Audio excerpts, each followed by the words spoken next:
Jon Anik and Kenny Florian podcast. Jon Anik and Kenny Florian. I f***ing love them. I can't get enough of them. Let's hear that Boston next. Big jab there from Duffy, and Frank Mir is hurt now. Down goes Duffy, out cold. Frank Mir does it again. Rock'em sock'em robots here. Oh my goodness. Hyperbole. They're a couple of absolutely self-involved bull artists. Here are your hosts, Jon Anik and Kenny Florian. That's some bang. I'm the winner. But it was a draw. We missed you guys. I think Kenny actually missed me for the first time in 440 episodes of the Anik and Florian podcast. Sorry for the Tuesday start. It is Tuesday, October 10th, 2023. Episode 440 of the Anik and Florian podcast presented by DraftKings. Blame Ken Flo for the non-Sunday Monday start. It is my fault, dude. And yes, I did miss you. I feel like a lost puppy when I don't talk to you, man. If I don't hear your voice every week, it definitely feels strange. But speaking of puppies, my man, I saw the picture of your new dog. It is absolutely the cutest thing I've ever seen. Are you pumped about that? What's going on? New dog in the Anik family. So for the first time in the near 450 episode history of the show, I'm starting the show out of breath and sweating a little bit. I'm always sweating, but out of breath is a new for the Anik and Florian podcast because I just brought this godforsaken puppy downstairs. She has thrice escaped my dining room setup. I think I'm just misjudging how skinny she is and these holes. She probably can get through the actual baby gate at this point in time. But yeah, I'm watching this new puppy on a baby monitor. We have our great babysitter coming here in 30 minutes, but we have a lot to get to today. But yes, a burden has been added, but more importantly, a burden has been relieved. As I texted you the photo with caption yesterday, yeah, it was so burdensome not having a puppy. Hearing my daughter Tatum and all of my children suggest to me that all their friends have dogs or puppies and they don't have one. So that's been the relief. But yeah, we were up from like 3 to 5 a.m. last night and a little bit like having a newborn right now, Ken Flo. Yeah, it's definitely very, very similar, man. And you had 3 kids that are hassling you non-stop. So that's right. That has ended. And how much work are they going to put into the dog? Well, I mean, the question beckons, right? How much weight are they actually going to pull? Yeah. If they work half as hard as our next guest, then I think they'll be just fine. And speaking of dogs, we got one on the line right now. Joining us just 3 days after the biggest win of his UFC career, UFC middleweight contender Joe Pyfer. And we can certainly call you a contender now, given what transpired this weekend, my man. I know you're your harshest critic, but congratulations on a big W, and we appreciate a few minutes to be sure. Yeah, thank you guys for having me. Sorry, my camera setup's not that great. I got to get a new phone. I scratched the lens, and I had like a whole camera setup that I had my buddy come out here and set up, but I got a new PC. But nonetheless, thanks for having me, and I'm excited to be on here. So is that for content you're going to be creating on your own? Is that what that all is for, I assume, or no? No, it was actually for like Twitch. I play Call of Duty a lot. So, all right. Yeah, I've been trying to get a nice setup. I've been working on, look, I'll show you my dirty Yeah, stuff. please. But I have a camera up here. I got my light. I got to get an actual like curtain holder. But yeah, I got 2 gaming PCs, so nice. I'm trying to get like a little setup. I think it's very important for me to like have my downtime and have like a little room for gaming and stuff. So, but I also have a sick interview room. Well, yeah, I think that makes a lot of sense as the interview requests continue to come in, and so obviously a huge week for you, co-main event, Abdul Razak Al Hassan, and I guess we just want to get your thoughts off the top. I mean, you get the bonus, you get to the brink of the top 15. I'd imagine now having some time removed, maybe you're more satisfied than you were in the immediate aftermath, or no? Yeah, I mean, first of all, I'm ecstatic because I got the bonus. You know, that's the kind of fights I want. I want to be like, man, like we got to give this kid a bonus every time. You know, that's the fight style I want to have. I think that's the fight style I brought, you know, first and foremost. I think I really went out there and I took it to him. You know, I wasn't afraid of his power, and I think I dominated him. So I always pride myself that when I win, I don't just kind of edge out a win. I dominate people. So that's something I've always prided myself in, and I knew I was better than Abdul, and I respected him a lot. I trained very hard. And unfortunately, I did not have the best camp, and I had a lot of nagging injuries. And now he just busted up my calf. So yeah, but yeah, I'm happy. I'm happy that I made good money. I don't really like my performance too much, but yeah, I'm happy, man. I had a lot of stress. I had a lot of things outside of this fight that I don't normally let affect me, but yeah, they got to me this time, and they were not fight related.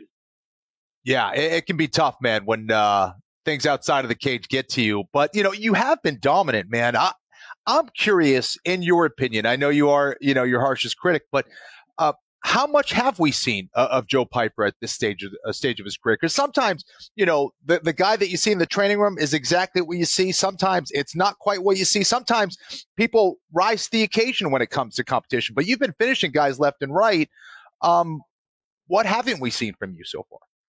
Yeah, I mean, we haven't seen me go against somebody that can stop my forward pressure and really put me in a bad situation, I guess you could say, So there's a lot that you guys haven't seen, but I've always prided myself in saying I've taken more beatings than I've ever given them, just from life and just from even physically. But I mean, I train very hard, man. I train with some of the best grapplers, and Sean Brady and Jonathan Webb's a great jiu-jitsu coach, and he's got some killers in there that I train with that you guys have never heard of, but they're very, very high-level jiu-jitsu guys. So I think I'm a complete fighter, and that's something I tried to say leading into this, is that Abdul's only chance against me, unless somehow I failed up here, was to, knock me out. I just didn't see him possessing the skills to do anything that I couldn't handle. And I wasn't going to be surprised by anything he did. And even the calf kicks, I wasn't surprised by anything. He threw a couple of them. They didn't do anything. It was just that one that hit that nerve, and then I had to switch it up, But yeah, man, I mean, I think there's a lot more that you guys can see from me. I'm just turned 27 years old, and I'm still finding that balance, trying to make sure that I'm not overworking, but at the same time working very hard. And Joe, my other question is, what has surprised you so far? You've had a few fights here in the UFC. Has there been anything either maybe on fight week or during a fight that has surprised you that maybe you didn't really expect heading into fighting in the UFC? No, I'm not surprised or shocked by anything. It's funny because every time I fight, people go with this narrative that, oh, this is a big test. This is the next big thing. And that's always going to be the case. That's the whole point in climbing this ladder and doing this career, is the next fight's always the biggest fight because you put the most on that. For me, I was like, I'm renegotiating this fight. I'm a co-main event. I didn't care that I was a co-main event or anything. I'm good with that stuff. That's not where I get pressure from. I get pressure from myself within.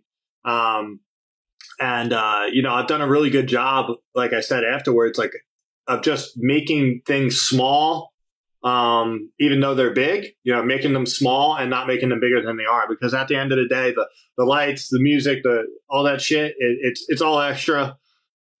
It's all to dress it up, to make it entertainment. And at the end of the day, it was me, Abdul, and a referee. And John Danaher said it best. And that's what brought me to the right mental state, even though I was struggling all week.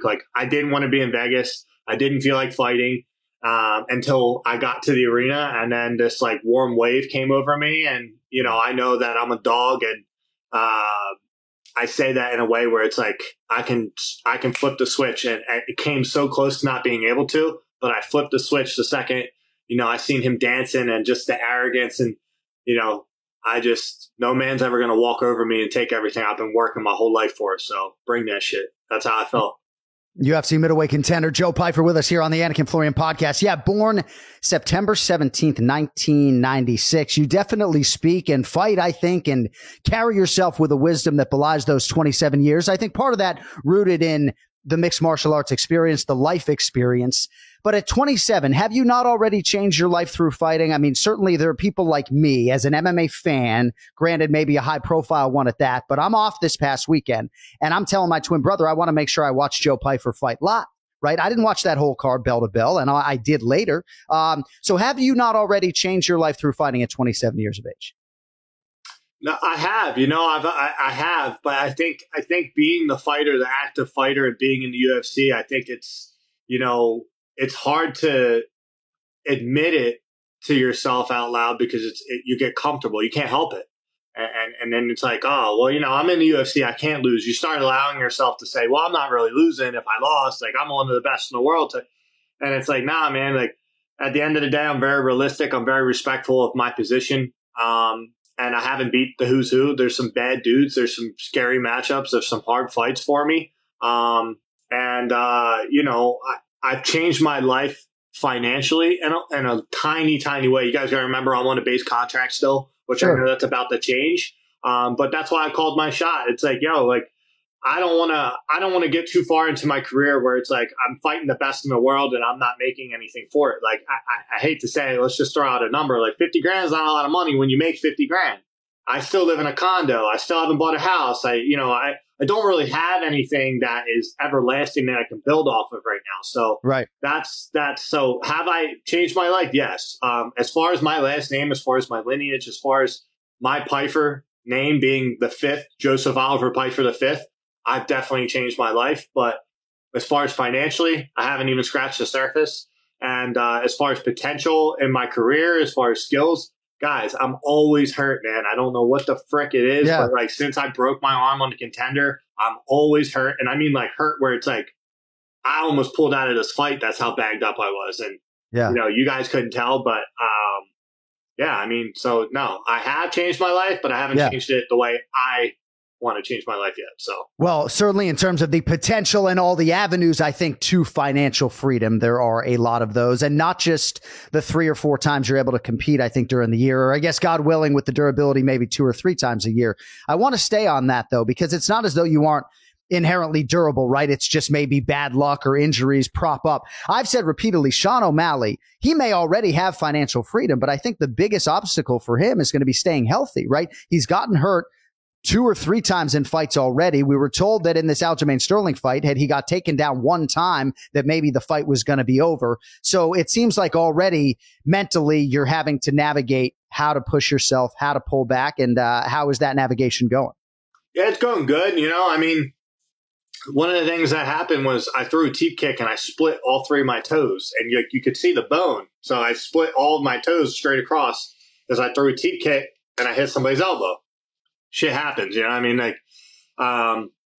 then I could only box. I couldn't wrestle. I couldn't do jiu-jitsu because I couldn't bend my toes.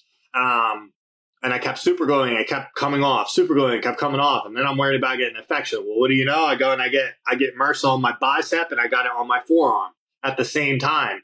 I get on antibiotics. That shit didn't work. I had to get on another set of antibiotics. And it was just like, and then I got sick after I got off of it. So this was all like 2 weeks before.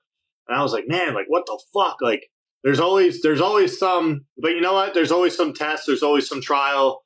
And the way I've figured out how my life works is there's always something that sees how bad I want it. There's always life that tests me to find out how bad I want it.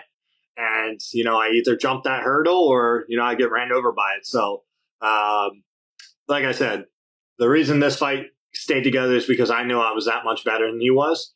And I knew he was probably going to underestimate how strong I am when I get a hold of you. So, and how hard I actually hit. I'm a little disappointed I didn't knock him out because that's what I wanted to do. But he did a good job in listening in the second round and going back to the calf kick. And it just happened to hit the nerve. And I was like, fuck this. I'm taking that. I knew I could submit him, but, I wanted to knock out. And I was just like, all right, screw it. This isn't fun. You did knock him out. It was just a choke. Yeah. Well, so I knew I could knock him out. I was just gonna stay pressure on him the whole time. And then once he kicked my nerve, I was like, all right, I know I can submit him. So I'm like, fuck this. I'm putting him out. It's over. So it seems as though you have a healthy appetite for doing these grappling competitions as well. Yeah, I want to do one again, man. It's good for me. I don't know what my limit is, right? I know I can beat black belts. I'm not a black belt. I'm a brown belt. I've been a purple belt since I was like 18. So all these guys think I'm a striker, but I started out doing jiu-jitsu. So I think it's funny because when you get on the ground with me, I'm a hell of a grappler in a lot of ways. And I always talk about Sean Brady submitting me, but until you wrestle Sean Brady, you understand that he's not a normal person. And just he's not normal. I'm telling you, I asked Paul Felder. So it's just, it's different. So I do very well. I train with some high level black belts and, I beat a lot of them. So, I like doing it. And, I like staying I like staying in it and figuring out how good I am. So yeah, and just that one-on-one.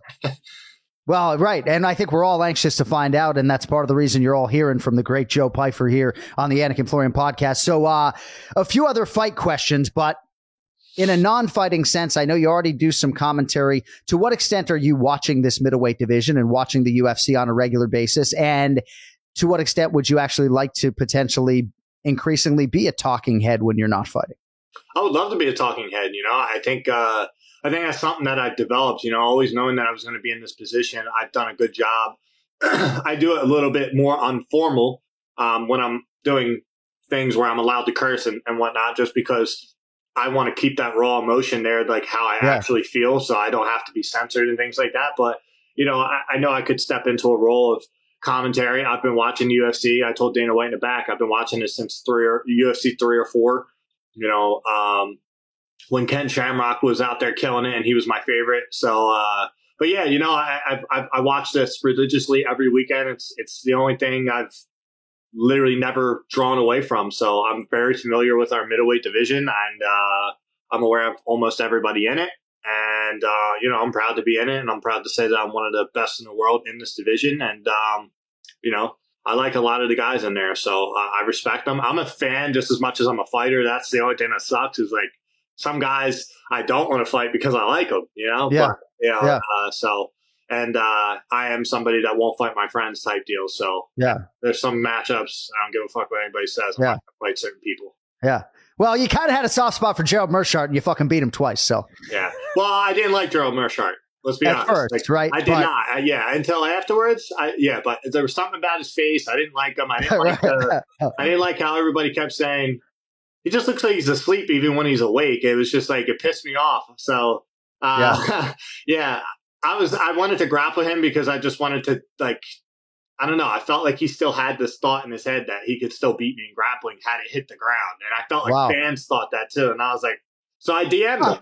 And they gave me Charles Radke, right, who's in the UFC now. And I didn't want to go against Charles. I'm like, he's a 70-pounder. I'm not saying he's not good, but sure. I wanted Gerald. Like, that's what I asked for. And then they couldn't get it. And then he hurt his back or something. He had a medical issue. And luckily I got to grapple Gerald again. But yeah, I mean, I knew I was better than Gerald the whole way around. And I seen all these people talking shit. I'm like, you guys don't know that I've been doing this my whole life. I'm doing this longer than Gerald has. Like, that's a fact. Yeah. So. Well, I know Kenny loves hearing you just talk about even just that matchup. Like, you want the higher upside matchup. You don't want to fight a welterweight, right? Like when Kenny was in a Legends BJJ competition, it was Vitor Shaolin Ribeiro, right? He wanted to be the underdog in that setting. In terms of your next matchup, now that you have gotten through, and let us not understate, the challenge that is Abdul Razak Alhassan. He's knocked off a lot of heads in the UFC. So congratulations on that. But Paul Craig was a name that you uttered. He has a main event against Brendan Allen coming up on November 18th. So I think one thing working for you is that you have a name, even if you're dismissive now of me saying that. You have a name, I think, that would resonate with guys in the top 15. How realistic is it that you get Paul Craig or somebody of that ilk in your next meeting before the end of the year or early 2024? Well, I got to get stem cells. I got to heal some injuries. I'm not rushing my career. I'm not one of these guys that's like, first of all, I'm a big kid. I can't make the fucking weight. So you're not going to force me. Nobody's going to force me to be like, turn around and fight. It's not going to happen, dude. Like, I can't. I physically can't. Like, so I almost fucking die making this weight all the time. So I'm just not doing it. And it's traumatizing for me. So I don't want to fucking do it that often. I mean, I think it's very realistic. I got respect for Paul Craig. I do. But, I don't think he's that good. And I think he's got a big name. So that's why I'm interested. I know Brendan Allen is fighting him, obviously. So we'll see how that goes. I do believe Brendan's going to kind of make it look easy. He's another one. He reminds me of Gerald Meerschaert. That's why I like that fight.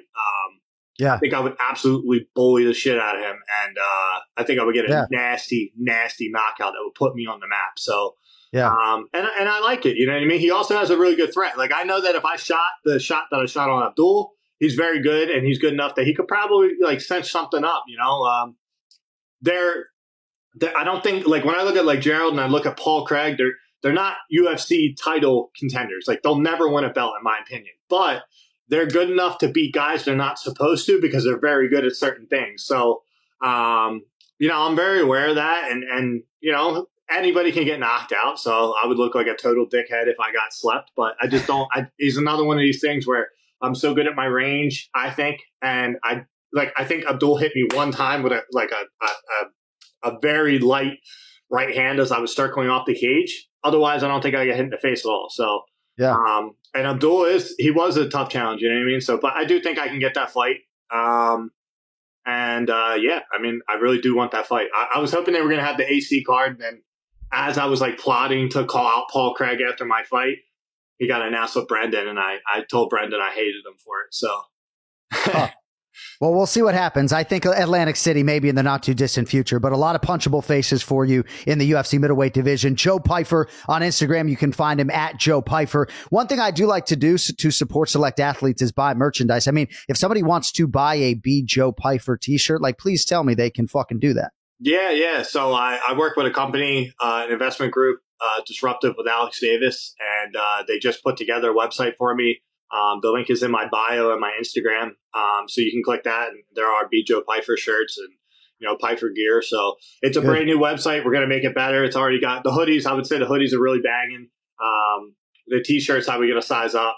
Cause they gave me a large and I was like stretching the shit. So I didn't get that fat yet, but yeah. The link's in my bio, and obviously, I'm still got that poor kid mentality, and, I want to buy a house one day, and, I want to live like an old man. I don't go out and party. I did what I want. I went out and fucking ate pizza. There you go. Hey, man. I scheduled a flight for later because there's no way I could deal with the pain with my legs throbbing like that. So, yeah, that's my celebration. Go home and eat pizza. Well, get healthy, get a little bit fat, enjoy the rest of the year. And we very much yoked up, dog. Come on. We ain't getting fat. Don't get fat. Enjoy the rest of the year, brother. We very much appreciate the time. I know you're a man in demand, and we look forward to the encore in 2024 whenever you're healthy, brother. Thank you. Good ass saying. Thank you. There he is. Thanks, Joe. At Joe Pyfer on Instagram, JoePyfer. Kid's got his head on straight, man. I mean, Ken Flo was 20 when he was born, so that's working in his favor. It's crazy, man. I think what I like best is I get the sense, and this is kind of my attitude, I guess, when I was fighting, is I get the sense that he's in there to see how good he is. Like, he's in there to genuinely test himself and wait for those right matchups that he feels he's ready for at his stage of his career. And it's always, a challenge. That's what he wants. He's trying to see how damn good he can truly be. And you can see it in his work ethic and his performances, man. He definitely seems very focused, man. And every career is different in terms of how you navigate certain things. Just take the weight cut. And I'm sure you're sort of, when he says traumatic, we're both sort of laughing a little bit, but understanding, at least you are acutely, what that trauma is all about. But he's not the type of guy who's going to be able to fight more than 2 or 3 times a year, because he's going to have to get his body optimally prepared to get through the fight before the fight, be healthy. Dude, being aware of that, I think, is so huge. For some fighters, sometimes they lack the awareness of how damn tough that weight cut is, and they're just going to keep fighting consistently. But when you realize it's going to diminish, something from you long term, then you kind of have to put the brakes on it. And it seems like Pyfer is fully aware of that. He's got a lot of different ways to get you out of there. He was a huge favorite and held serve as such, so we congratulate and appreciate Joe Pyfer. And in terms of the nickname, right, it's Joe Body Bags Pyfer. And I'm sure if you go to his Instagram page, there's Body Bags gear as well. But were he ever to have Bruce Buffer introduce him as B. Joe Pyfer, I think the place would go mad. So, yeah, it's tough. Like, what's your nickname? B? Well, my nickname's Body Bags, but when I have Bruce Buffer introduce me, I just go with B. Joe Pyfer, because Dana White said it, and it has been branded into eternity. All right, how about Bobby King Green over Grant Dawson, Kenny? How'd you have it? Green by knockout at 33 seconds of round 1, or no? I wish I did. I did not see it coming. Certainly not in that manner. We all know about Bobby Green, and I said, listen, if Grant wasn't able to take down Bobby, then he was going to be in trouble. Now, we never really even got to that point. It seemed like it was just kind of a left hand? It was a cross right down the middle, and it didn't seem like it had too much on it. I just don't think Grant saw it coming, and he just folded him like fresh laundry, man. And he kind of went into that fetal position. Bobby Green is not going to forgive from that position. Followed up with some ground and pound and got Grant Dawson out of there. To me, I just don't think we saw much of a fight. But again, huge result for Bobby Green. Great to see that. He's a guy that is always going to be dangerous. And perhaps now he seems focused and has some momentum now as he starts to maybe climb up those rankings. But I think that was a huge spot for Bobby Green and quite the disappointment, unfortunately, for Grant Dawson, who had his first main event. He was coming in here, sounded like he was, in great spirits, had a great training camp, and got caught with that shot by Bobby Green. And it was all over pretty quickly then. If memory serves, at one point, in our fighter meeting, Bobby Green suggested that he wanted to buy a house for each of his 3 kids. And I think he has already accomplished that. And he's on his way to making some serious money. He is in lightweight title contention. We could do a quarter of an hour just in terms of career retrospective, career appreciation for Bobby Green. There was a time when he had a lot of red stripes on his Wikipedia page. You never fancied him as this UFC headliner. Obviously, he stepped up in big spots for the UFC. Chief among them against Islam Makhachev. He has had a lot of huge wins, and getting this one as such a big underdog and being the first to beat Grant Dawson in the UFC like this, to take his O professionally, is absolutely huge. But there's a lot to unpack on the Grant Dawson side, I think, even though there's not a lot of footage here. And that's why we are going to talk to his head coach, Mike Brown, here coming up in about 35 minutes. What do you say about Grant Dawson other than the fact that he did not see the shot coming, right? I know on our Anik and Florian podcast text chain, there's conversations about his chin. And oftentimes when we get shortchanged by a main event, it is not our intention to at all take away from the winner, Bobby Green. But what do you make of the Grant Dawson side? Because he's sort of minimizing this as a setback. I'm big on this being a 2-year setback. What do you have for me on the Grant Dawson side other than the fact that clearly he did not see the shot coming? Yeah, listen, I think that, this is most certainly going to push him back significantly. He's in a division with a bunch of killers. This division is loaded with talent, loaded with skill. And if you're failing in a position like that, and this is no disrespect against Bobby Green because he is very, very dangerous, but I'm not sure I would qualify him at this stage from what I've seen as elite. So I think that if you're not getting by the guys like a Bobby Green, then it probably means that you're just not ready for that spot. You're certainly not ready to really deal with the great fighters in the top 15. So it means he's got to go back to the drawing board, build up his skills, figure out a way of trying to nullify that backhand of his opponents and being comfortable in that boxing range. Because we all know, hey, Grant gets you on the ground. He could do some great things there. No question about it. He can outposition. You can take the back very well, all those things. But the fight starts on the feet. You have to know how to deal with punches. You got to know how to set up punches properly. And I think he was telegraphing that shot. Bobby Green got out of the way, landed his shot, and Grant just never expected it. So to me, it shows he has a long way to go when it comes to the striking aspect of the sport. I think you put that well. However, unfortunately, maybe for the Grant Dawson corner or camp to hear, now he is still fully of the belief that he is going to be a world champion, and confidence and self-belief are very powerful things. And I have no doubt in terms of the desire and the commitment that all of the right work will be done. And this is not a career referendum on Grant Dawson, but right, this was the test at this point in time that not just the betting public, but, most of the MMA world expected him to pass, and to not pass it with flying colors like this in a 33-second loss is a really, really difficult thing. And I think the build back is certainly something that bears watching for Grant Dawson. But, there are a lot of analogies in terms of like the confidence. And, we've talked about it on my podcast with my twin brother, Anik Squared, about Zach Wilson, the New York Jets quarterback. Like, does he want to be there, And some people were wondering at the end of this fight, like, did Grant Dawson want to be there? Like, they didn't necessarily see the urgency and the desperation after that left hand. And I can't necessarily sit here and be critical as far as that part of the fight is concerned because I'm not a fighter. But there is going to be that criticism for Grant Dawson to address based upon the way that fight ended as well. Thank you for bringing that up, because I think that's very important to talk about as well. this isn't Grant Dawson's first fight. This isn't him in the Ultimate Fighter 1 finale where you get overwhelmed and you cover up and then you realize you're bleeding. And then by the time you're trying to get back into the fight, they're stopping the fight. And to see him kind of ball up like that after eating that shot, it wasn't quite the response that I expected from someone like Grant Dawson at this stage of his career. He's had a bunch of fights in the UFC already. So I think that, they say the true test of a fighter is when things aren't going well for them. And we never saw him even attempt to really battle back from that. And I think that's what's a little concerning. And the fact that he was dropped on the chin with that shot, which to me, again, I was not in there eating that shot, so I can't say with 100% confidence, but it didn't seem like a big shot. And the fact that he was dropped so quickly and the response that followed wasn't a great sign. And that's where, I think as a fighter, you need some of that awareness of, okay, why did that happen? First of all, from a technical standpoint, and then from a mental, spiritual standpoint, why did I react like that? Was I genuinely messed up? Was I actually there?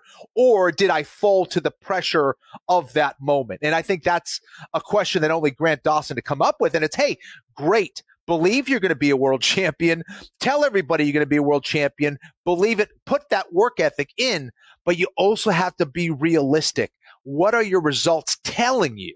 I think that's something. There is this kind of, there's the inner part of it and there's the outer part of it as what is reality actually dictating to you. Knowing Grant Dawson the way I do, I believe that if there were a similar circumstance in his next fight, that you would see that desperation, But you could run into somebody like Dan Hooker and you're going to have to kill a man, right, before you get him out of that octagon. Right. So we'll see where Grant Dawson goes from here. Sometimes talking heads are criticized for the notion that we anoint guys, and I don't know that there was any anointing of Grant Dawson. We put him on the Anik and Florian podcast. I certainly believed in him based upon results, based upon his last performance against Amir Ismagulov. And again, not a lot of fight footage here, but Bobby Green's the one who spins this forward to the positive. Number 13 in the world coming in, Ken Flo. And he's the guy who wants the Dan Hooker fight.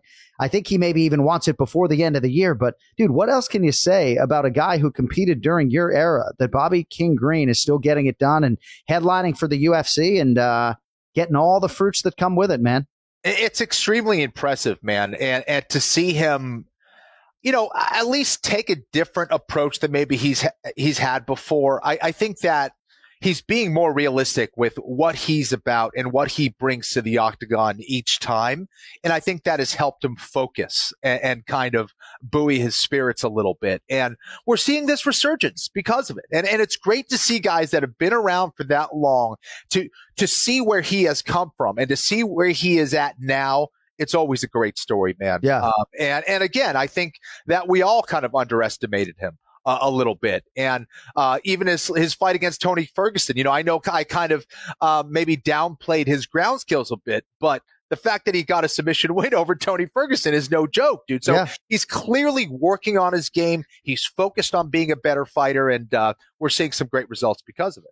Very happy for Bobby King Green, who I believe has officially changed his name to King Green. So we have not gone with that on the air, but he is actually King Green, I believe, on his California driver's license, if I'm not mistaken. All right, plenty more where that came from coming up in 60 seconds. But just want to let you know the NFL season is going strong, and DraftKings Sportsbook is hooking up new customers with an offer that is even stronger. You bet $5 on any game this week to score $200 instantly in bonus bets, and DraftKings is not stopping there, folks. All customers, new or otherwise, can take advantage of a sweetener offer every game day this October. Week 6 of the NFL season nearly here. A lot of close games on paper this week, by the way. Bengals and Joey Burrow trying to keep it going. They're 2.5-point favorites. Home to Seattle. Lions look like NFC contenders. We'll see how they fare. 3.5-point road faves at Tampa Bay. The Bucs coming off the bye week, so be mindful of that. A lot of ways you can attack the board, and you can get in on the game day greatness right now. Download the DraftKings Sportsbook app. Use code AFPOD. New customers can score $200 instantly in bonus bets when you bet $5 on the NFL. That's code AFPOD. Only on DraftKings Sportsbook, an official sports betting partner of the NFL. The crown is yours. Gambling problem, call 1-800-GAMBLER or visit 1-800-GAMBLER.net. In New York, call 877-8-HOPE-NY or text HOPE-NY. In Connecticut, help is available for problem gambling. Call 888-789-7777 or visit ccpg.org. Please play responsibly.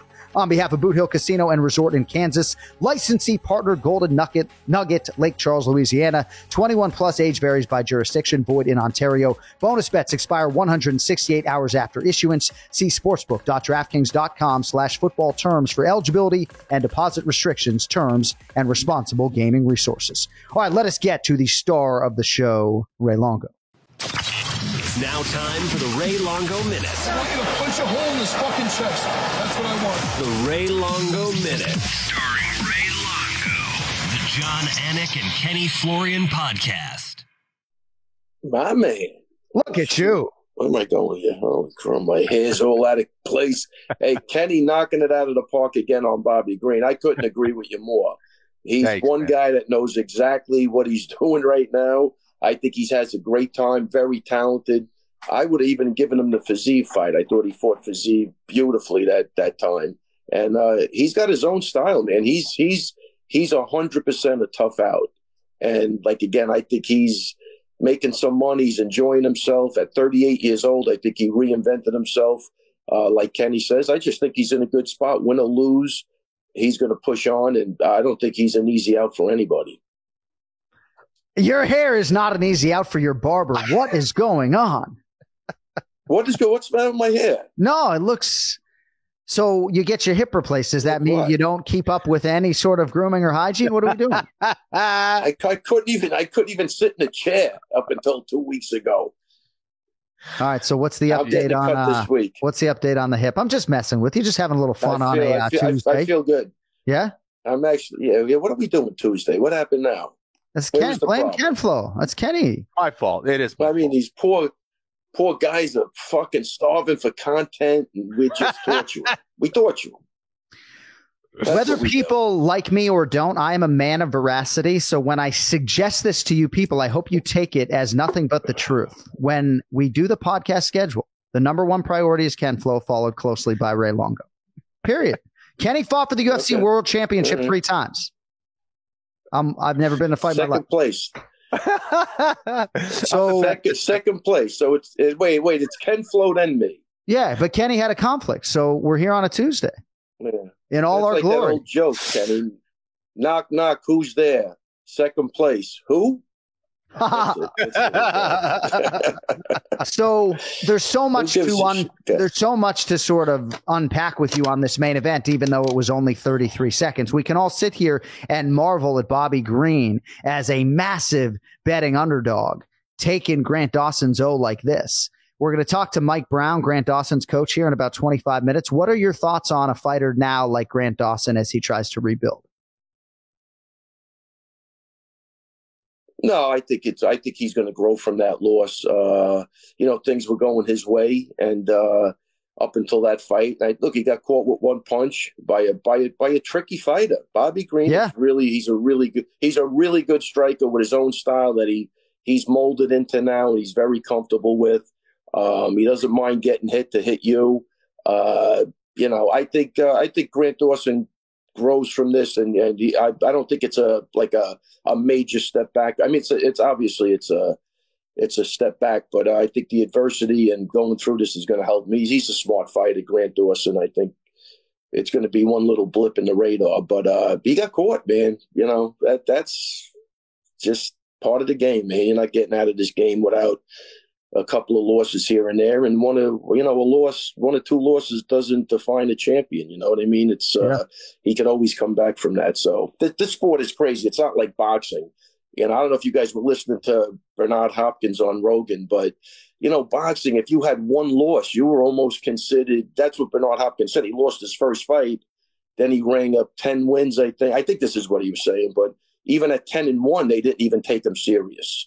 If you're 10-1 in the UFC, that's a huge accomplishment. Oh, yeah. Because you're not getting fed fighters. You're fighting whoever the hell they throw in front of you. Things are going to be tough. It's a totally different model. Back in the day, boxing, man, your first 16, 17 fights could be against all technically tomato cans, and then they would try to build you slowly, test you here and there. But man, you get thrown into the frying pan in the UFC right away. I think that's the way Dana likes it. And I think he found a recipe for it. And I think, people appreciate it. But it's no easy time in the UFC. You're not getting a chance to pick your fights. Every so often, they maneuver a guy here and there. But for the most part, man, those fights are tough. Like if I'm Grant Dawson, I'm trying to get back in there as soon as humanly possible. Now, there may be no frying pan in the whole UFC as hot as the UFC's lightweight division, Ray. You see what I did there? But I just feel like his next fight is going to be an absolute killer in the top 18, if not top 15, right? I mean, so if I'm Grant Dawson, I'm trying to flip the page on this thing. I don't know that he was concussed, but I'm trying to flip the page on this thing as soon as humanly possible.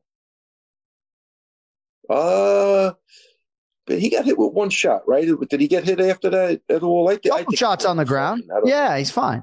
I think did he take a couple of shots on the ground? Yeah, I think he'll be fine. Yeah. I mean, I think sometimes it helps when it's that quick because you can move on. It wasn't like a lengthy 15-minute back and forth beating where those fights are hard to come back from. Your body just gets annihilated. So I think he's with a good camp, and I think he'll make the adjustments and come back. So I'd like to get to a few other things from UFC Fight Night, Dawson versus Green. And then I just wanted to talk about a couple of your local guys because there have been some recent results, even over the last 2 or 3 weeks, that we haven't necessarily gotten to with you, even friend of the program, Justin Montalvo, Kid Marvelous. I want to talk about that over the weekend, some other things. Yeah. Great. But in terms of this UFC Fight Night, whether it was Joe Pyfer or Joaquin Buckley, Drew Dober, moving out of that tie with Dustin Poirier as the most decorated knockout artist in UFC lightweight history. Bill Algeo, Cannonball, coming at 145 pounds, Any major takeaways from Fight Night before we move on to your locals? Man, you could talk about any one of those guys you mentioned. Bill Algeo and Joe Pyfer were guys on the local circuit, so I got to see those guys a lot before they made it to the UFC, and they were crushing it on the local circuit, and I'm glad to see them doing good in the UFC. Dober, happy as hell for that guy. Just a nice guy bouncing back from the Frivola loss with a performance like that.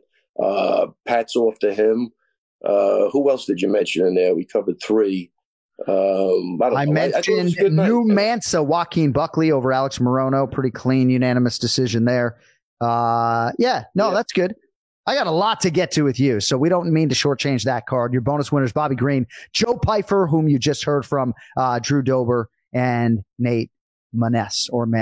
Apologize there. All right. I also have some Merab Dvalishvili stuff coming up, Ray, so don't think you get off easy today, You exercising? What are you doing? So you walking around? You using a cane? What's going on? I'll tell you, today's going to be the first day after the podcast. I'm going to the gym. I'm getting a workout. Nice. That's breaking news, huh? So MMAfighting.com, MMA Junkie. You hear that?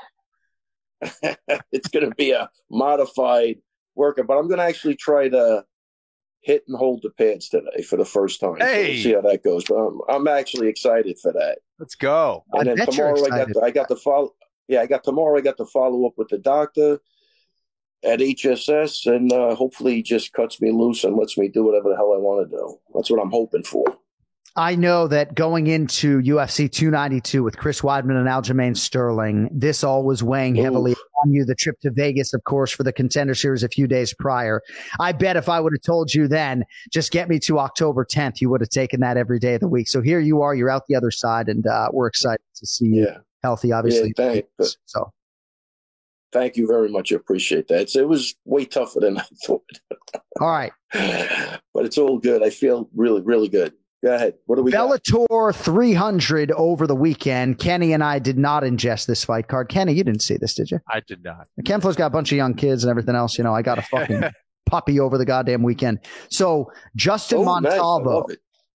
Yeah, we know you like dogs. Your dog has not sabotaged our show in months. Yeah, I know. She's locked up right now because she's an ass. She's horrible. But go ahead. Bellator 300 with Justin. Yeah. Justin Montalvo, Kid Marvelous, friend of the show, goes down by unanimous decision. Really unfortunate circumstances, I think, anyway. I'm not making excuses, but, it's funny. When he was the second fight before the main card. And I'm looking at the number of fights, and I call Steve Lee. I go, anybody talk to you about they're going to have this fight after the main event? And he goes, oh, don't do this to me. He thinks I'm fucking with him. I go, dude, there's like 6 fights to go. There's an hour before the main card. Like, they're going to have to do it. Because, I've been around when they used to have those swing bouts. I've been involved in a bunch of those, where you don't even know when you're going to fight. At the beginning of the main card, in the middle, or after the main event. That's the way it used to be. Wherever they had the programming, now they got the programming down, I think, so tight that this should never happen, right? They have everything scheduled. But for whatever reason, so then they came in and told him, he was already warmed up, and then he had to wait another 2.5 hours or 2 hours or whatever. And, I talked to him the other day, just said, man, first round, I was just like cramped up and cold. And, man, it was like the worst first round I've ever seen at it. It just wasn't him. And then you could see as the fight went on, by the third round, it looked like he was almost even going to take the guy out. He just woke up and started fighting. But if he would have started sooner, he 100% wins that fight. I think anybody who saw the fight, you could see in the third round when he started to do what he's supposed to be doing, the other guy had no answers for it. Kenny, obviously you can speak to this whole post-Lim scenario. There's just no excuse for this in 2023. Without a doubt. To have a pre-Lim fighter, being sort of warm up and don't, all that bullshit. I mean, are you serious? Like, you're effectively blowing my mind right now. Kenny, you were involved in this like 20 years ago, right? I mean, oh, you're on mute. Sorry. When you have swing bouts, right? God. I mean, when you had swing bouts, you'd go in there, you'd have you warm up, all that stuff. But fighting in the UFC also already could be a pretty stressful thing. And, not being in that right mindset, being kind of geared up and then kind of have to be brought down again can mess with you. And it can obviously affect your performance for sure. I can't even believe that's still happening. Yeah. Listen, I'll give you a great story. So, no way. I think Dana would blow an absolute fit if that happened. And that's the beauty of Dana. He's going to have things knocked down, and he wants them his way, and he's got a great recipe. But I'll give you a funny story. Years ago, Kenny, remember when they were holding those fights at the original Hard Rock? Yeah. Did you ever fight there at the original Hard Rock? I did indeed. Absolutely. Yeah. So it's Luke Como's fighting Jonathan Goulet. Was it Jonathan Goulet from Canada? Yep. The guy with the red hair, Kenny, I think. But he's fighting him, and they don't know when the fight's going to go on. So they said, it could be here, it could be there. It could be after the main event. So we're like the last fight now. We're sitting in that tiny dressing room, and I'm like going that, Goulet was more of like a wrestler. I knew Luke would outstrike him easily. And I hear something. I mean, it was out of that movie Kickboxer, where the guy's kicking the pole, and and it was there was only a curtain separating. I'm like, this cannot be Jonathan Goulet. I mean, you knew that whatever was going on the other side of the curtain was it was devastating. I could tell by the way the pads were cracking. And so I can't even, I got to see if this is him. Maybe get a jump on like a strategy, something different. I peek behind the curtain. It's Anderson Silva. I didn't even realize he hadn't fought yet. I thought it was just Goulet and Luke left. It was Goulet, Luke, Lieben, and Anderson Silva. And that was Anderson Silva's first fight against Chris Lieben. But crazy. I mean, I did not know that fight was, I didn't know if it was over. But when I heard, killing the pads, killing them. And I'm like, holy shit, I thought the guy was a wrestler. This guy's striking at least sounds good. Hilarious. But yeah, crazy. So that was a swing bout. And when Drago beat Baroni, we were all in the dressing room. I think we were with like 4 AKA guys. Oh man, who was the heavyweight they had? Buentello? This is going Paul Buentello? Buentello, yeah, Paul Buentello. Yeah. Yeah. He was in he was fight. I forget who he was throw fighting. Up every time before fights. He'd throw up every time, Kenny. 10 minutes. Every time. He's in the bit. I mean, I'm looking around like everybody's acting like it's normal. I go, is that guy all right? And they go, he does this all the time. Yeah. So it was crazy. But Baroni ended up fighting Drago after the main event. So it's a shitty position to be in. And if you're not used to it, you never, it's hard to adjust to. So that, like, again, look, what I told the kid is the other guy had to go through the same thing you had to go through also. So it kind of evens the playing field there. But if your body was ready to go and then you start cramping up, I don't care who has, maybe the other guy could deal with it better. It sucked because, he was coming off a loss and I knew he was fighting an undefeated guy this time, which goes to show you what we were talking about. There's no easy matches, right? I mean, he came off a loss to Archie Colgan, and they give him an undefeated Russian kid. So it is what it is. But if you go back and watch the fight, start at the third round and work your way backwards. You'll like it a lot. But whatever. That's it. No, and it is sort of a longer conversation. Fighting's just such a hard sport to begin with, that when you inject a variable like that, and even it makes me think about during the COVID climate in the UFC when they were spraying down the octagon, and that wasn't necessarily why guys were slipping, but there were times where fighters were slipping, and I just was thinking to myself, man, I hope that this doesn't start impacting results. And it just got me thinking too about like local MMA, regional MMA. You show up and you're fighting on like a slippery surface. There are just so many things that fighters have to deal with that are unforeseen. And to be in a major promotion, so to speak, even if it was their last show, and dealing with this, nothing good about it.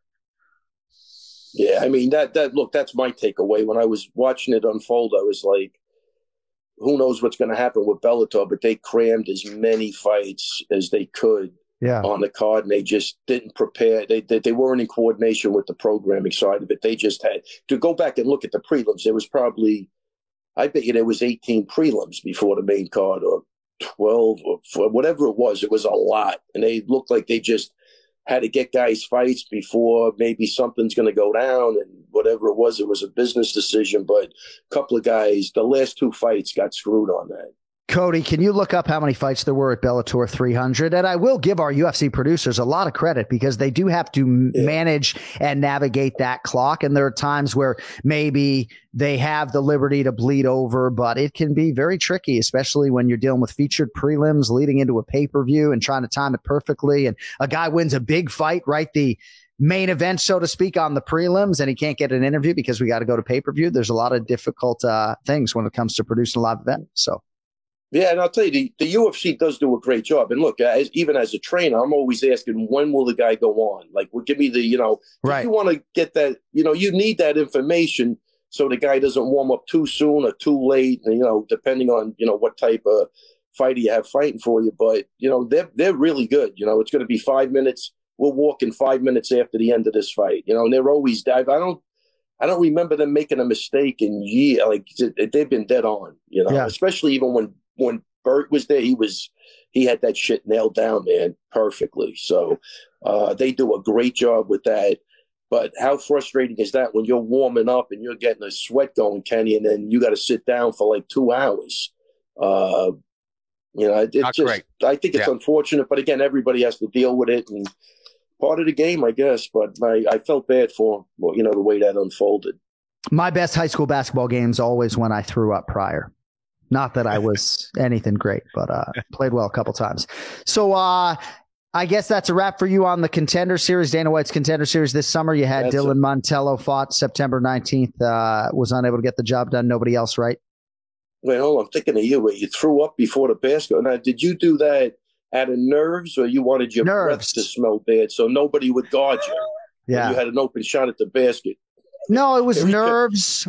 Oftentimes, before home games, especially night games, fighting in front of, my girlfriend and all my friends and family, right? And we had this big sort of drawn out entrance with fucking hip hop music and everything. Fucking shaved my head before the game, Man, I thought I was something. I was nothing.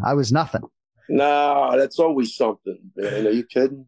I got a picture around here somewhere. I don't know if Yeah, you don't need to see that. It's me making it's me driving to the hoop. I probably missed the fucking layup. All right, a few other things with Ray Longo, the Ray Longo Minute, every week here on the Anik and Florian podcast on the DraftKings Network and on the DraftKings YouTube channel and wherever you get your podcasts. So Mateusz Gamrot has been tabbed as the backup for the lightweight championship fight between Islam Makhachev and Charles Oliveira. That is 11 days from right now, and this news was confirmed by Dana White fairly recently. Now, we've had a lot of different situations with backups. Some, I'd imagine, are far more prepared than others. Vicente Luque, you may recall, got like 7 days notice to be a backup, and he missed weight by 12 pounds. It was the most insane circumstance for a true professional to have to deal with. So I guess I'm just curious how, as a coach, I'm going to ask Mike Brown this in 10 minutes. How do you navigate that type of circumstance, especially when it's like a title fight, not just a big fight or a main event, but a UFC championship fight? Like, what are you trying to do? You trying to get Gamrot to peak or just to make weight? Like, how do you navigate that as a coach? Oh, that short of notice? Yeah, I mean, he just fought fairly recently. 100%. He's in a horrible spot because to put your body through that in that short a period of time is already putting you at a disadvantage. I mean, look, man, it's all mental at that point. These guys know how to fight. And if he says he could do it and he feels comfortable doing it, then you give it a shot, man. It's a once-in-a-lifetime thing. So you have to take the shot, I think. But that's a weird position as a coach to be in because you know the guy's going to be at a disadvantage. It has to be. You know, how long ago was this fight? What was it, 2 weeks ago? A few weeks ago, and it didn't go very long. Yeah. Obviously, Rafael Fiziev got hurt. But sometimes, too, you wonder, like, do they get the other athletes? In this case, Islam Makhachev and Charles Oliveira, right? Like, they're not agreeing to separate terms to fight Mateusz Gamrot. I think it's something that you deal with as a hurdle when it comes, right? If one fighter falls ill or misses weight, then you have Gamrot there, and then you go to Oliveira or Makhachev and say, here are the terms. Will you fight Mateusz Gamrot, even though you didn't do anything to prepare for that particular challenge? But Gamrot, Ray, was a KSW world champion at 145 pounds. Like Justin Gaethje seemingly is the number one contender as the winner of that BMF belt. But Gaethje's not flying to Abu Dhabi to weigh in as a backup, I wouldn't think. Yeah, I mean, look, what's the question again? I mean, like, no, there's no question. It's a conversation. We can move on. Oh yeah. I'm just saying, Gamrot's in a weird spot. I don't think there's anything you could do. You don't have much time. You just hope that you can get the guy's weight down without killing him, and he could perform at the best that he's going to be able to perform at. I don't think there's, it doesn't become like a strategy thing at that point. You don't even have enough time. Although, the good guys, you could make adjustments on the fly and stuff. But yeah, everybody's, like you say, I think everybody's in a weird position. Those guys are training to fight each other, and then if something happens, they got to get a totally new guy. That's crazy too. So, look, from being around a lot, that's how important. Like as a promoter, that's you don't want to see your main event can't fall apart. That's the worst possible nightmare you could have. That's going to be a call that Dana, when the phone rings and it's a day before the fight, he doesn't want to pick up the phone. I could guarantee, because he doesn't want to hear any bad news. So he wants the fight to go on as a promoter, right? And honestly, the fighters, they're making decent money. They're going to fight anybody. They're not going to, I don't think they're going to, some guys are going to say, look, I didn't train to fight him. I'm not going to fight him. But I think most guys just want to fight. When you get up to the championship type of fights, it changes, man. It changes if you were like a prelim fighter and they wanted you to take a short notice fight, because everybody's working their way up. So it's a little tricky, I think, but the show must go on. I think that's the bottom line. Lightweight title shots are so hard to come by, right? I mean, Conor McGregor could come back first quarter 2024 and knock Michael Chandler's head off, and then all of a sudden you got that problem to deal with, right? Like if you're Mateusz Gamrot and you can make the weight as a fighter who has competed and realized success 10 pounds south of there at 45, you fly to Abu Dhabi, you make the weight, you make the money, and you don't necessarily hope for something to go wrong with one of those guys, but you try to get as ready as possible. All right, before we let you go. Yeah, and let me just say one other thing, too. I mean, I did have like a similar situation, John, with Iaquinta and Khabib, right? He was training for Felder, but he trained for a 3-round fight against a striker, and then he took that fight with Khabib on a 24-hour notice. And, during the shakeout, we definitely, Sarah was going through how to get up on some of those things. And I think Al did a great job, sometimes going to his back to get up, before, he, got stuck in that position. So I think that was a short-term thing, but Al was already an accomplished guy and everybody's on the same page. So I think we made some adjustments within 24 hours that really helped him in the fight. So, it all depends. But he was going to make weight anyway, so that wasn't a problem. Yeah. But the strategy and going an extra 2 rounds, knowing that you train for 3 rounds, that's why I put a lot of emphasis on. I think anybody who knows fighting, that's been around, that's a fighter or a trainer, knows that what he did is not easy to do. Against a guy who's going to go down as the greatest lightweight of all time. Yeah. He's the only guy to go to distance with him since he was a champion, which is crazy, Kenny, on 24 hours notice, I think anyway. But, I'm biased. No, as everybody well knows on this show at this point. I think that fight, Al Iaquinta versus Khabib Nurmagomedov, is not brought up nor referenced enough. And so I like that every chance you get to sort of inject it into the conversation, you do, and it actually has relevance here. Yeah. It almost looks like you're wearing a toupee today. Would you shave your head to make weight, Ray? Would I shave that actually my head looks like weight? that might weigh 0.8 of a pound. First off, it depends on what weight, because trust me, shaving my head ain't going to help me make it. What weight am I making? Right. I would 100% shave my head to make weight, though. Yeah. All right. Before we let you go, there are rumblings that Henry Cejudo has been offered a fight in January against Merab Dvalishvili. Now, Dvalishvili is the number 1 contender. Seems like Sean O'Malley's not going to be seen till maybe late first quarter, 2024 or so. I mean, what are your thoughts on Merab, and do you have anything informed speculation or otherwise as to his immediate fighting future? Man, I tell you, I actually don't know anything about it. I have no, I've just seen what you've seen. I haven't talked to Merab. Every time, I'm going to say the last time we spoke was maybe a week ago. I could be off on that, but he said he had no news on anything. All right. But then I started seeing the Cejudo stuff. So, look, again, I think the right thing to do if I'm O'Malley is like exactly what Al just said. Give me the rematch. I'll let the number 1 contender, which is Merab, fight him. And that's it, But, like, again, this stuff all seems easy, Kenny, right? Because didn't he call out Cheeto for December?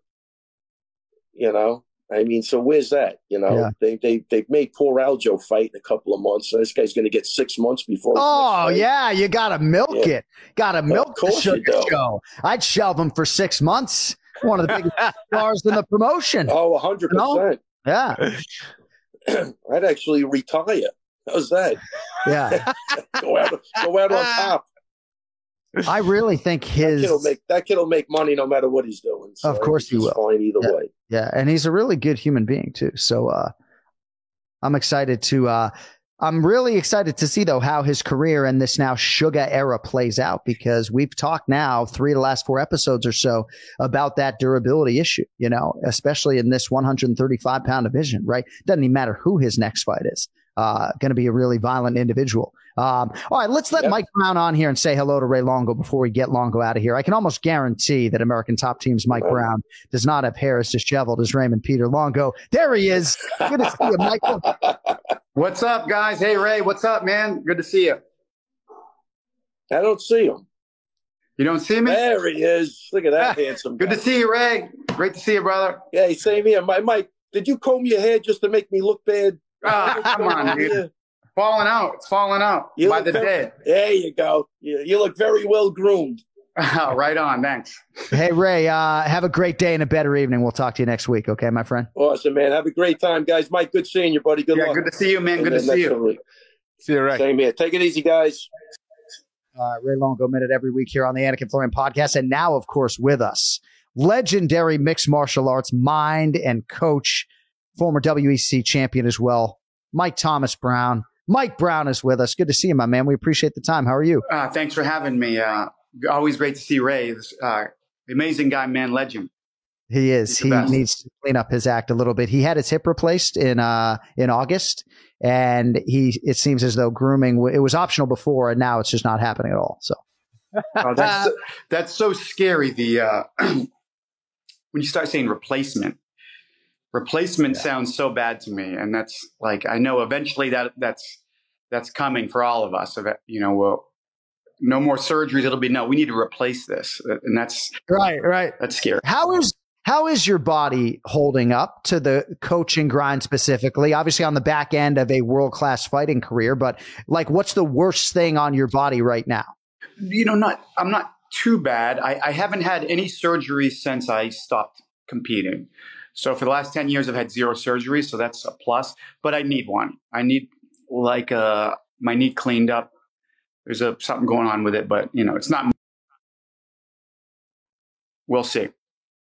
All right. So obviously it's been a busy time for you, but before we get into all of the coaching stuff that sort of, I think, has dominated your profile for the modern day mixed martial arts fan, you were a very accomplished fighter in your own right. And just as Kenny and I were launching MMA Live at ESPN in 2008, you were becoming a star. So I'm going to take you back November 5th, 2008, WEC 36, featherweight title fight against Uriah Faber. You knock him out in round 1, effectively changing the course of your life, certainly your professional life. What do you remember about that time in your life, the lead up to that fight and that fateful night in Hollywood, Florida? Oh, no, 100% changed my life just because at the time that was the most prestigious title in the world for 145 pounds. So that was the world championship that everybody was striving for. And, it was a fight that people were paying attention to. Before that, I had, 20 or so fights that there wasn't a lot of interest in, but that was the one that drew interest. And I got lucky at the time. I think Versus Network used to replay those fights all the time. So if you didn't catch it, eventually you ended up catching it. So I think I got a lot of exposure from that, and it really helped my career quite a bit. Did you always know that you wanted to transition to coaching? And if you didn't always know it, do you remember the tipping off point? No, I knew for a long time that's what I wanted to do. And I knew that I was lucky enough to know what I wanted to do after. And I knew that I had a home. I knew that American Top Team was my spot. And I knew that, that eventually I would be there in some capacity. And for me, it's a dream come true. It's not a job, every day. Yeah. I wake up and I go hang out at the gym and I talk about fighting and I'm bullshitting with the guys and fucking around. I got to pinch myself sometimes. This is not a job. I'm very lucky and fortunate for what I do, I think. And I think Kenny and I certainly can lean into a lot of that gratitude, but it's not quite as jobless as what you do. I think there's just the nature of what we do, I think, is such that it doesn't feel quite as jobless. But to hear you describe that is really cool. And you are richly deserving of that reality. I wish we had a different UFC main event result to discuss. Obviously, we had Grant Dawson on the show last week. His fight with Bobby Green lasted just 33 seconds. Seemed like you and Thiago Alves, and I know your time is limited in terms of the athletes you can work with, but when Grant aligned with American Top Team, you and Thiago were certainly eager to work with him. What are your thoughts on Grant so far under your roof and ultimately the results over the weekend? Grant Dawson is a monster. Like, this result blew my mind, and it shows me the sport always surprises me, right? Just when you think you know what's going on, you have no idea what's going on. But no, this guy is so good, so talented, and has improved leaps and bounds since he's joined the team. A monster. This guy truly is like one of the absolute best guys I've ever seen on the ground. His stand up is solid and improving all the time.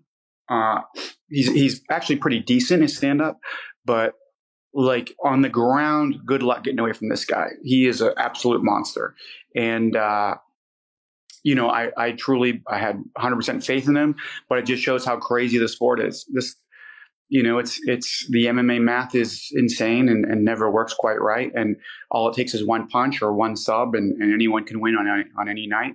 But this kid is extremely talented and has a bright future. And I think he'll be, I do truly believe he'll be champion one day. What was the conversation after the fight, Mike? And how do you kind of get him back on track? Or was Grant already kind of, hey, listen, this was something that just kind of fluke accident that happened. I'm good to go. It's always a rough fight night when that stuff happens, right? It's not a good night.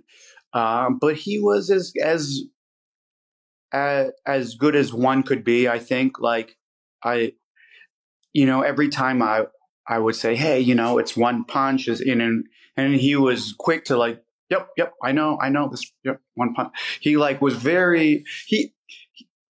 of course it stung, but I think he realizes that, that doesn't determine who the better fighter is, and it happens to everybody. And he said something that I appreciate and I like his mindset. He says, I didn't get in this sport to be undefeated. I came in this. I'm in this sport. I came in the sport to become a world champion for one night. That's at least one night. That's what my goal is, and this does not change that. And he's strong-minded, and he has stood by that. And he's mentally tough, and I think he's totally fine. Michael, one thing I've always been curious about teams like American Top Team, where you have so many fighters, so many great coaches, how does it all work as far as what fighters you work with and which ones you don't? Is it the fighters going up to you? Is it you guys picking? Is it determined from a higher power? How does that work? We allow the athletes to choose. Gotcha. The athletes choose the coaches that they want to work with, and we have a monster staff. The biggest coaching staff in the world, I'd say. Yeah. Elite coaches, many of them. Dan has put together a monster team, and it's up to the athlete to choose who they want. And we have wrestling, kickboxing, MMA, BJJ, whatever your style is, we have somebody great in that field, and it's working very well. Mike Brown with us here on the Anik and Florian podcast on Instagram. It is at Mike Brown MMA. Is it fair to say Mateusz Gamrot is one of your star pupils? I think that's fair to say. Yes. 100%. All right. So it has been confirmed by UFC President Dana White that he will be the backup for the lightweight title fight at UFC 294. That is 11 days from right now. And I guess I'm curious what that means for you in terms of your life and how you navigate news like that when it comes down the pike with not much notice. I'm on a holding pattern right now, right? I'm circling the airport, right. Waiting to land if we can. If anything happens, ready to jump on a flight to Abu Dhabi. Wow. But Gamrot is another monster who's a crazy hard worker, crazy strong mind, and a talented guy. It's crazy how deep we are at that weight. Lightweight is our probably deepest weight. Many high level guys in the top 10, 15, or 20. And dude, he's knocking on the door. He's right there. And I think style wise, he matches up very well with both of those guys. Yeah. His grappling is top notch. His wrestling is top notch, and conditioning top notch. Striking and footwork is great. He won a few years back. A lot of people don't know this, but he won the ADCC European Trials in submission grappling. This is not easy to do. There's many competitors in there. He's a high level sub grappler, right? With also very strong wrestling. So looking with Oliveira or Makhachev, he can grapple with either of those guys quite fine. And those are a couple big lightweights, Michael. You might want to get a flight to Abu Dhabi, but of course we hope that doesn't happen for those athletes. So a few more minutes here with the great Mike Brown. Back in late July, and I think I might have texted you, but a lot of us were thinking about you as you navigated this circumstance in which three of your highest profile guys were competing on the same weekend: Dustin Poirier, Kyoji Horiguchi, Danny Sabatello. And I think in conversation with me, you said just the longevity and the long-standing nature of your relationship with Poirier kind of made that decision for you. But how often do you find yourself in that predicament where you're having to sort of be in one place and not another? It doesn't happen a lot, but once or twice a year, we come across that where we have to, to choose, but we have a big staff. We always have for every fighter, 2 or 3 coaches that are going with a guy. So if I'm not with a fighter, somebody else will be, right? Yeah. It's Palumpa, Mako, Cattell, and we have a long list of coaches, right? And they'll be always well taken care of. But sometimes I try to go with the athlete that has seniority, that's been there longer, is typically my choice. And I know you're a diplomatic guy, but I also know your chips in the center of the table on Danny Sabatello, and I know that's a big fight. And, I know maybe this isn't the platform for you to just say how deeply disappointing it was for you to not be there, especially when he actually loses the fight. But what can you tell us about Danny? I was there in 2019 for his 4th pro fight in West Palm Beach, Florida. I became a fan that night. Future of Bellator, perhaps a little bit uncertain, but I know you're bullish on this kid. 100%. This is a big one. His next one, he's got the rematch with Stotts, which was a very close fight. This was a coin toss, this last one. A lot of people thought he won. I don't want to say what I thought and throw my biased opinion in, but it was a very close fight, right? And we're going to find out in 6 weeks or 5 weeks or whatever it is, how good he is. He is super talented, maybe the best conditioning I've ever seen in any athlete. Monster wrestler, monster mindset, and I really think he can compete with any bantamweight in the world, any organization. This guy is a monster talent, and and conditioning, I think, is the most important attribute you can have as an athlete, as a fighter. And he's literally got the best conditioning I've ever seen of anybody. He's just gifted that way. Yeah, pressure, breaks people, and that's what he can do. Yeah. I love when fighters talk about cardio. Ian Machado Gary, for all of his bravado, he always tells us cardio is his main weapon and his number one weapon. So it's an important one. Yeah. The most. All right. Before we let you go, what are your thoughts on the weight class future for Dustin Poirier? Certainly, it seems like he has kind of mastered getting down to 55 or 56. But would you like to see him take a super fight of sorts at 70? And do you have any opinion on all of that? I mean, absolutely. He can fight at both. He definitely can. I think the biggest problem is the length.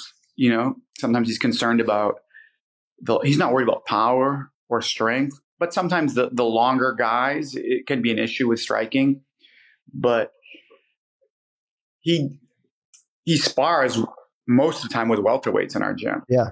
Right. Like that's usually who we have to put him with, just because he's heavy-handed and can be rough sometimes in the sparring. Right. So we usually have to give him welterweights. He doesn't spar with a lot of lightweights, to be honest. And with other world-class welterweights, he does just fine. So I know he can do it, but probably his optimal weight is lightweight, but he definitely can fight out at welterweight without a doubt. All right, you can find him on Instagram at Mike Brown MMA. I know you're on the back end of sparring on a Tuesday here after sparring day at American Top Team Tuesday and Thursday. So we appreciate you hopping on for a few minutes. And we look forward to seeing you rebuild Grant Dawson. We really believe in that kid as well. And maybe rebuild is actually the wrong verb, but I hope he flips the page quickly. Literally one punch, right? It's hard to take a lot from that. Yeah. He literally got hit with one punch in this fight. So it's hard to tell. But don't you think, though, like there are going to be people who criticize maybe the fight ending moment or the lack of desperation maybe in that moment? I'm not going to do it, obviously, as a non-fighter. But don't you think that there's so much to be gained? I mean, you sort of touched on it off the top. Like if he finds himself in this next situation, maybe my mind is simplistic, but I think his body language will be more urgent. I know he didn't see the shot coming, but I think he'll learn from this and be different in a potential fight ending moment in the future. I mean, of course, but it was so fast and it was one punch. And I always say this, early, the first 2 minutes, the punches are coming up the hardest. There's a lot of nervous energy in there. Guys are throwing with like kind of scared energy. So the power's at the max. If you get hit early, that's when you're most apt to get hurt. I mean, he got hurt when he went down. That happens. And then Green did a good job following up. He did. He hit him very quickly right after. And then, then Grant was out, or pretty damn close to it. He knew he was in big trouble. And that happens. But that's going to happen. That's that dangerous first couple minutes. Yeah. It's a crazy game you all play. I'm glad to be on the outside looking in. At Mike Brown MMA, outstanding coach at American Top Team. Really appreciate you carving out a few minutes, brother. And we always have time for the Mainer. We look forward to seeing you on the road soon, my man. Thanks for the time. All right. Thanks for having me on, guys. See ya. American Top Team's Mike Brown with us today on the Anik and Florian podcast. And, one question that I did not ask of Michael because I didn't think that the question would bear fruit is how hard do you take these losses as a coach? Right. And I'd imagine, especially for the high profile fighters, like you can imagine what it's like walking back to the locker room with Dustin Poirier after he beats Conor McGregor versus when he loses to Justin Gaethje. Thrill versus agony. We talk about it all the time. But in this particular instance, Grant Dawson potentially on the cusp of legitimate title contention. And then all of a sudden, this does force you to hit the reset button for the next 2 years to build him back up. Like, that's the fact of the matter. I wonder how hard the coaches take that loss at this stage of a career that is crescendoing and then it sort of hits a pause. Yeah, absolutely. Even if you just have that coach-fighter relationship, it could weigh heavy on you. Not to mention the amount of time that you spend with these guys, right? Yeah. I mean, I know I can speak from my experience when Ryan Hall lost and I was in his corner. I mean, I feel like I lost, I really do. So it can be very difficult. I have more than just a coach's relationship with him. He's one of my best friends, but it's really difficult for a coach to take, certainly I think it's way easier to go in there and fight than it is to corner, so yeah. All right. Thank you to Mike Brown. Thank you to Joe Pyfer. Thanks to the great Ray Longo. We are right back with you in about 48 hours. We will have a full preview with predictions. UFC Fight Night, Yusuf versus Barboza coming up at the UFC Apex this Saturday night. Thank you to our executive producer, Cody Merrow. If you want more on the show, AnikFlorianPodcast.com. A lot of different merchandise is coming down the pike, including this one right here. Not available yet, but it's coming. Stay tuned for that. One More Sleep merch is yours at millions.co. Also, be sure to check out Argus Integrated Defense and KennyFlorianMartialArts.com. With that, for Kenny Florian, I'm John Anik. We will talk to you in about 72 hours. Until then, go later.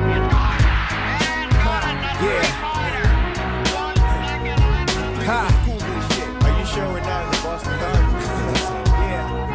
Now every time I start a verse, I break at least 3 commandments. Kinda like Pluto because I never planned it. I'm outlandish in the way they make Apaches look like they own ranches. It's the art of war. Your blood's the only color on the canvas. And I don't mean it like a thug sense of how you can get got. Fuck being gangsta, I'm hip-hop. You got it every time you walk in the label. The A&R's like nodded. Immune to your shit cause I circle, dotted. Body heat is toxic. We gotta beat, I don't gotta speak. Copy start to think psychic lick, make the speakers speak elitistly. Off their high horse, make an ass of they use. Your DJ must not know the alphabet, forgetting his cues. My favorite DJ got those and 6 extra L's to abuse. Esoteric John P. and I'm the new kid school. I'm Radar Ellis, nice to meet you. Short busting my styles. Egocentric, ego tripping with frequent fly smiles. DJ wants to get at the bird. He gets at the bird. And Bird takes the shot. You wanna set it on us? We got